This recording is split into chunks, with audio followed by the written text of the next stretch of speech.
Hello friend, today in this video we will learn how to change default browser on Windows 10 PC. So friend, to change default browser on Windows 10, click on Start. Then click on Settings.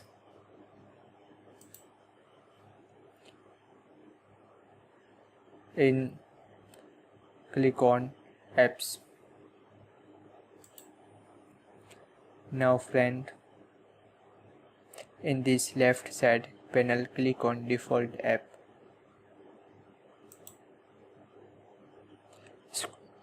Scroll down, click on Firebox. So to change web browser, click on here. You will choose application which you want to use. As default like Chrome browser, so select it. That is so friend, by this is very simple and easy method and quickly.